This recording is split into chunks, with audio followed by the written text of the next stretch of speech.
role of a combat designer on God of War 3 is a complex role. Basically has anything to do with characters in the game. Any character you see moving in the game, attacking, fighting, are generally implemented by the combat designer. And then, of course, Kratos. What his platforming elements are going to be, what his new combat moves are going to be, what weapons he's going to use, how he's going to use them, how he walks, everything.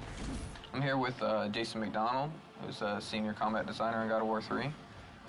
And we're just talking about the new features that we have in the game and what we're trying to add to the God of War franchise. Well, we've got some of Kratos' items in.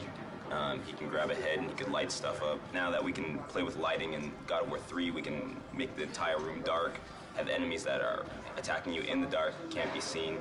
And when you light them up with the head, they light up for a limited amount of time, so you can attack them while you can see them, but then they are constantly disappearing. You get to parts where it's completely pitch dark and you hear the guys scream in the background.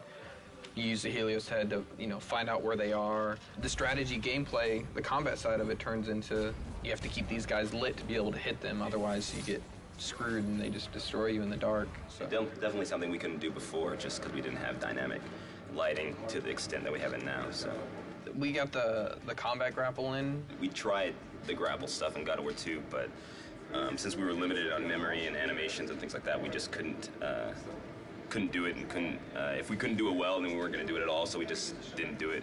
But now we have more space, more memory. Kratos is a very strong character, so when he grapples an enemy, he kind of just charges right in and plows through everybody. So the grapple system is exactly like that. You can launch somebody in the air and you grapple them and you plow yourself right into the air, right into them. If there's a crowd of enemies, you'll plow yourself through all of them. Hey, I'm at Brian Yu's desk here. He's a senior combat designer on God of War 3. For this particular boss, which is a huge scorpion, you want to make sure the presence is there and the player will feel the power of the attack. Usually for attacks for boss character, you want them to be really recognizable so the player knows it's coming, because if the player cannot recognize the move and react in time, they get hit, because it's boss character, you will take a lot of damage. So it's not fun, if you don't see the attack coming, you're being hit. So that's something that we try to work really hard on. I'm here with Jason DeHarris, combat designer on God of War 3. And we're just looking over some of the writable stuff that's early in development. So how do you think it's going? It's all right in terms of Kratos.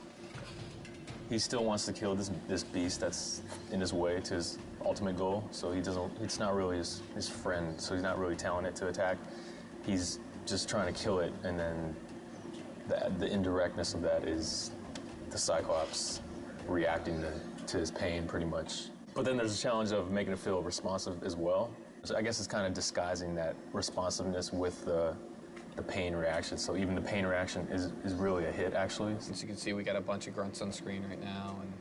And when you're fighting all these grunts, like taking on, doing a special move or, grabbing each one and killing them, that can be kind of slow. This will be an awesome tool for, you see the Cyclops in there, and you're just like, I want to get after the Cyclops so I can jump on his back and do tons of damage and kill these guys quicker.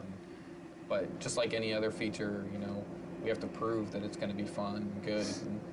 And, if it's not, we got to get rid of it because everything has to be fun.